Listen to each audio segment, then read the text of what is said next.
baby namin.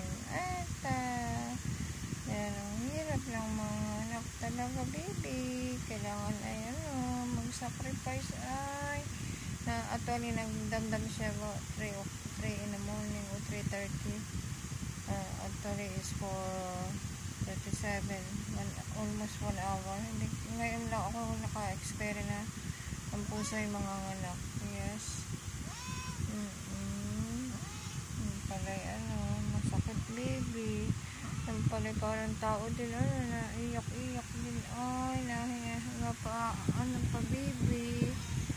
Dito ko na lang siya nilagay, guys, sa box. Saan ko mapunta? Hindi siya mapakanali, guys. Restless siya.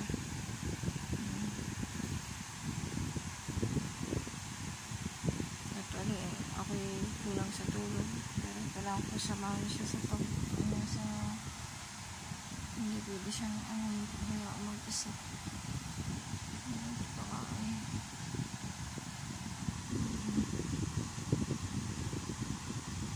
First time siya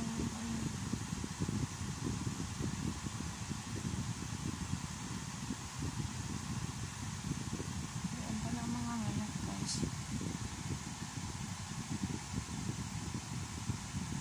Nag-iyak. Sobrang iyak. May time nahilat.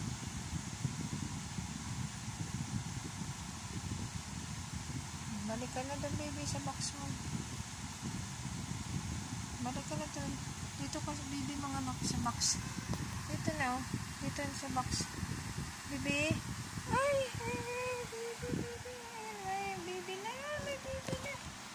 Baby na. Okay, dito ka, mga anak. Dito ka, mga anak. Diyan, baby. Napag dyan, baby. Ayan na. Baby, Ayan, ang baby namin, Ayan na. Lapit na, baby, yan. Lapit na.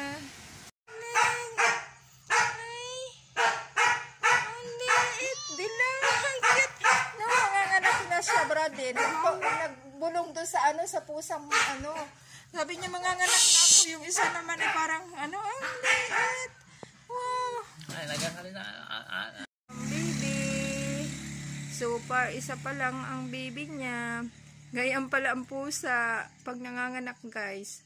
Panay ang hilap sa akin na lapit, ang iyak. Para din pala silang tao. Kasi pag nahilap, sobrang sakit. Ay, iyak-iyak siya talaga. Tapos nung nakalawit na yung buntot, hindi na siya mapakali. Hindi na niya alam kung saan siya tatayo. Ayun, position saan. Ayan. Binasa ko sa info sa internet kung ilang buwan ang mga nakampusa. At least may idea ako. Tapos kung ilan sila. Tapos bawal sa kanila may stress, relax lang. Kalma lang, i-comfort ng pusa. Pag siya nasasaktan, yung para siya ay hindi ma-stress. Ayan. Huwag lang ninyo hawakan at kasi yan pala yun. Pag na oras na nang lalabas yung baby niya, nangangagat pala siya. Kasi pressure. Ayan. Kulay brown na guys. Hindi pa namin makita kung anong gender. Actually yung boyfriend niya, nadaanan niya doon sa isang kulungan kanina. Tumapat siya, parang nagapahiwatig na siya, manganganak na. Ayun, mismo sa harap ng boyfriend niya, nagtapat siya talaga, nakakatuwa. Tapos yun, nag-alis na siya sa tabi niya. Ayan pala ang mga medyo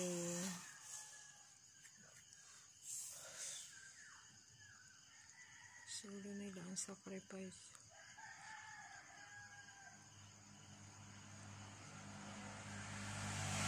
Lola na ako, may apo na ako. Luna na ako, guys.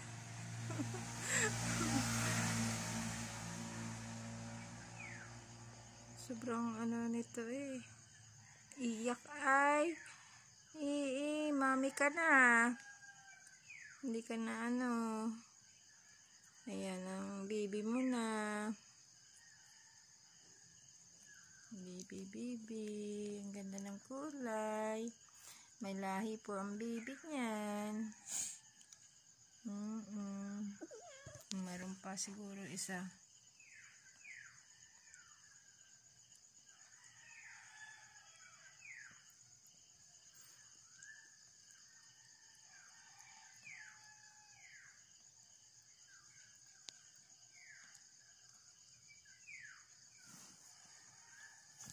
Good Friday, ano, 'di ba?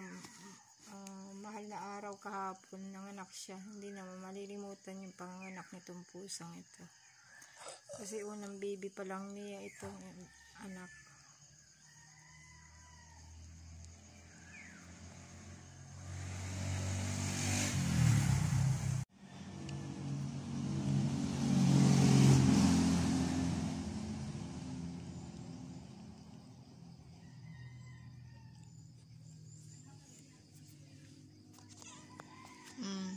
Nakatingin ito, guys, yung ano, yung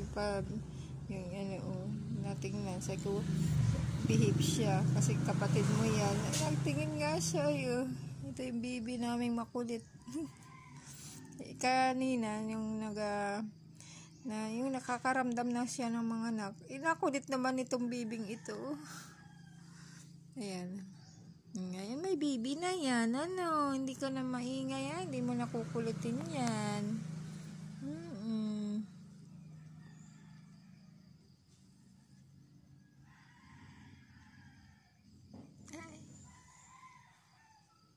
Galit sa iyo. Ay, kulay dilaw naman ito. Kulay brown. Dilaw.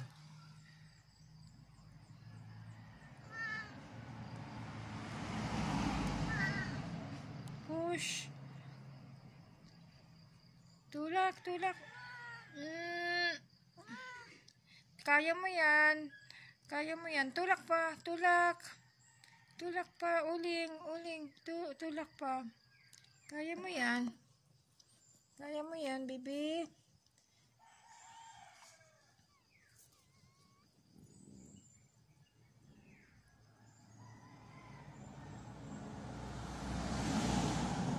Baby mo, baby.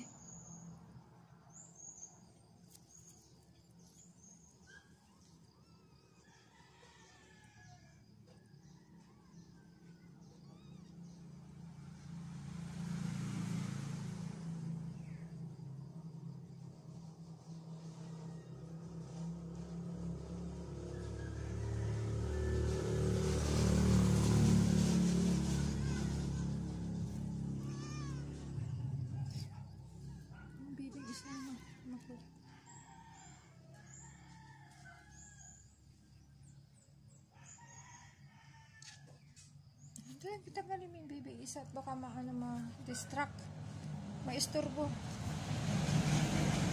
Yung isa o tanggalin mo at baka ay dumunga. O dali, maisturbo si uling.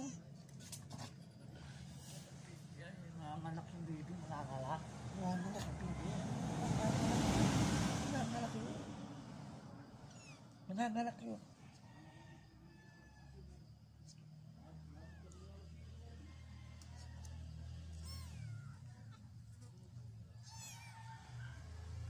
Tulak, uling. Tulak.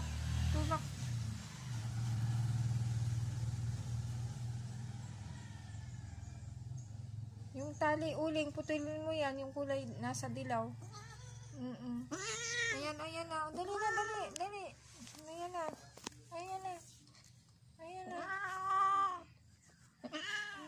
Ayan na, push. Tulak, uling, dali. Ayan. Tulak na. Tulak, uling. Tulak, uling. Tulak, yan.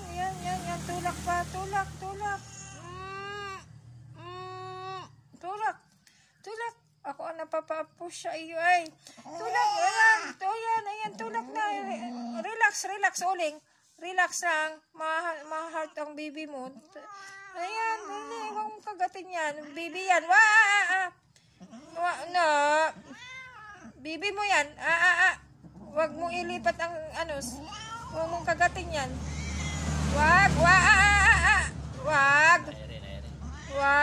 Huwag mong kagatin ang baby. Wala silang kasalanan. Hindi yan kinakagat ha. Itulak mo lang. Tulak. Baby, kaya mo yan. Tulak.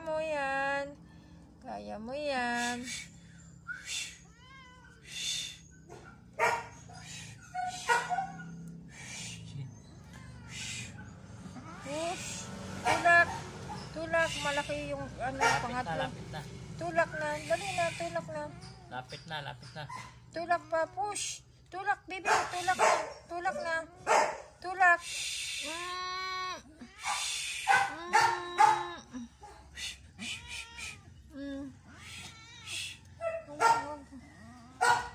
Huwag mga gat eh.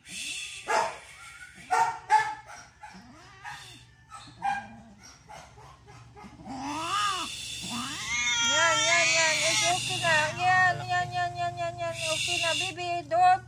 Huwag mong kakagatin yung baby, ha. Yan. Okay na. Well done. Galing ni Uling, naiyak. Gayan talaga ay sacrifice kahit sa human being. Ayan. Okay ka na. Chucho, huwag ka maingay.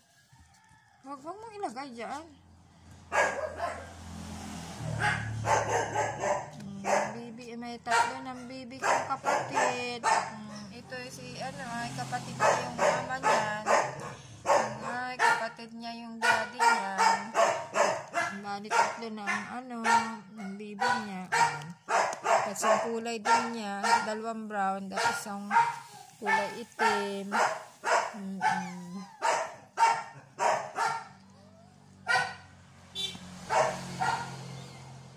Linisin mo yan maigi, ha?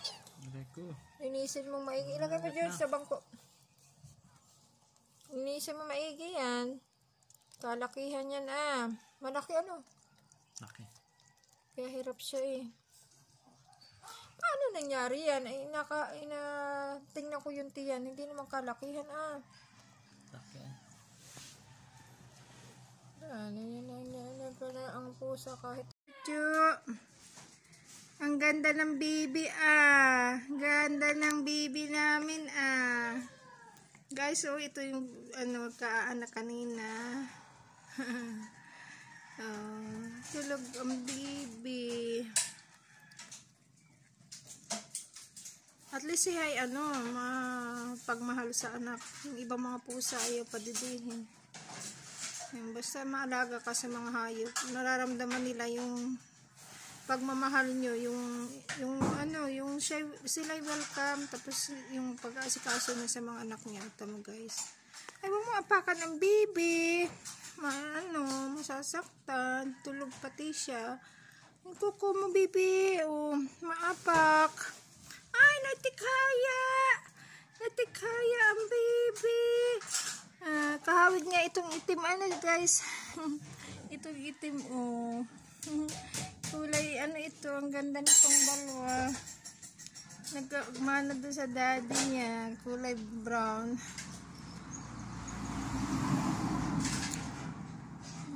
Ito yung pangatlo, yung kalakihan. Ang hirap, tabunan.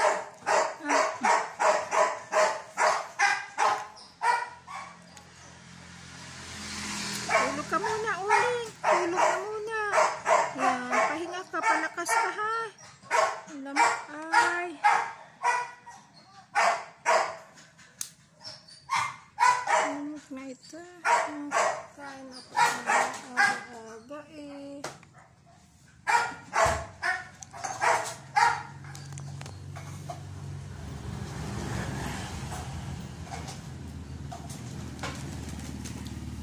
Umalis kami maaga pa kasi wala akong pagkain na yung mga pusa.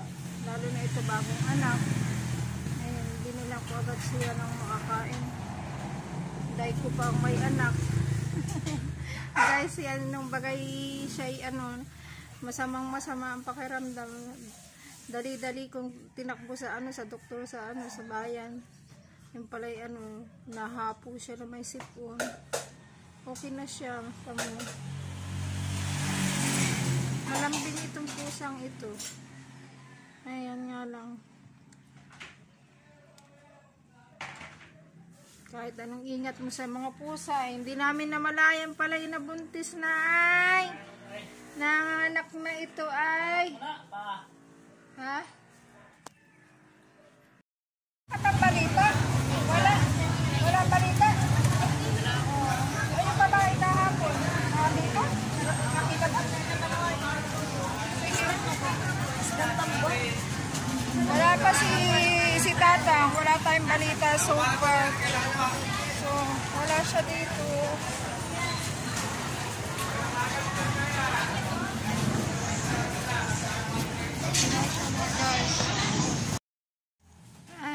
Cute. Gising na ang isa. Lahat yan. Lahat yan. Gising na ang bibi. Hindi ko na makita kung anong tauhin ay. Eh, parang lalaki lahat ito. Ay, awan, mahirap tumingit. Baka, ang cute. Ang ganda nito pag malalaki na yan. Teka. 5 AM, nagsimula siyang nagilab ang tiyan. Tapos nag-iri siya. Tapos mayroong nakita kung yung siya may iniri. Tapos yung pagka-iri niya, yung nakita ko guys, yung kanyang may buntot. Akala ko kung yun. So kasi hindi ko ini-expect na siya manganganak. Ang pusa pala hindi naman kataganan pag nagabuntis guys. So iniingatan namin ito, nakakulong siya, hindi namin alam yung pala nabuntis na siya. So approx na yung nabuntis siya mga January yan. So nagtinda kami sa peryahan. So guys, ito na sila. Pinapadidi niya yung mga baby niya. So far so good. Na sila parang okay naman, healthy talaga. Salamat sa kay God na maayos ang pagkasilang nila at sila walang kapansangan at sila alaga naman talaga ng maayos. So, ramdam nila yung pagmamahal namin. Tama guys, masaya sila. Ang ganda ang ganda ng ita. Ito maganda. Ito maganda. Tatlo lang sila pero healthy sila.